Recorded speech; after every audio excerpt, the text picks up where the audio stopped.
Big boss season 9 లో 11వ వారం nominations నువ్వా నేనా అన్నట్టు సాగాయనే చెప్పాలి. ఇక ఇందులో భాగంగానే తనూజ దివ్యని నామినేషన్ చేసి చెప్పిన రీజన్ ఏంటి అంటే గనుక, దివ్య నిన్ను లాస్ట్ వీకే నామినేషన్ చేయాలనుకున్నాను, కానీ రీతు నిన్ను నామినేషన్ చేయడం వల్ల నేను నా రీజన్ చెప్పలేకపోయాను. నిన్ను నామినేషన్ చేయడానికి రీజన్ ఏంటి అంటే గనుక, నన్ను ఏదైతే కెప్టెన్సీ టాస్క్ నుండి చివర్లో తీసేయడం, ముఖ్యంగా నన్ను నామినేషన్ డైరెక్ట్ గా చేయడం, ఈ రెండు కూడా చూస్తే నాకు నువ్వు నా మీద పర్సనల్ గా గ్రజ్ పెట్టుకున్నావని నాకు అనిపించింది. సో నేను అంత గ్రజ్ పెట్టుకోవడానికి కారణం ఏమై ఉంటుంది అనుకుంటే బర్నీ గారి విషయమనే నేను అనుకుంటున్నాను.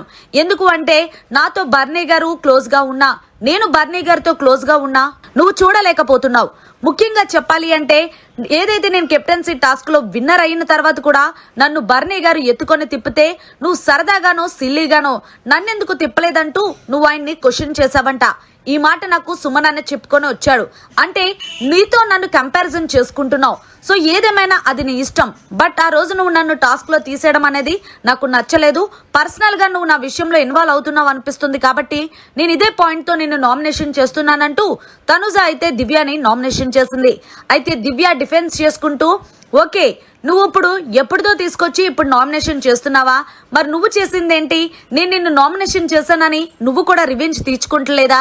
ఏదేమైనా సరే నువ్వు నన్ను అనే ముందు నువ్వు చూసుకో తనుజ, ఈ వారం కెప్టెన్ అయిపోయాను అని అనుకుంటున్నావేమో, నెక్స్ట్ వారం ఉంటుందిలే నీకంటూ దివ్య ఏదో బ్లాక్ మెయిల్ చేస్తుంది. అయితే తనుజ అంటుంది, ఎవరు నన్ను బ్లాక్ మెయిల్ చేయాల్సిన అవసరం లేదు, నేనేంటో నాకు తెలుసు, నేను గేమ్ ఆడుకుని ఏదైనా గెలుచుకుంటాను. మీరెవరో హౌస్లో నాకు సపోర్ట్ చేయకున్నా నా గేమ్ నేను ఆడే కదా గెలిచాను. సో ఫైనల్గా ఏది ఏమైనా సరే నీ గేమ్ మీద నువ్వు ఫోకస్ పెట్టు, అంతేగాని బర్నీ గారి విషయాల్లో మాత్రం ఫోకస్ పెట్టద్దు అంటూ తనుజ అయితే గట్టిగా ఇచ్చుకుంది మరి దివ్యకి.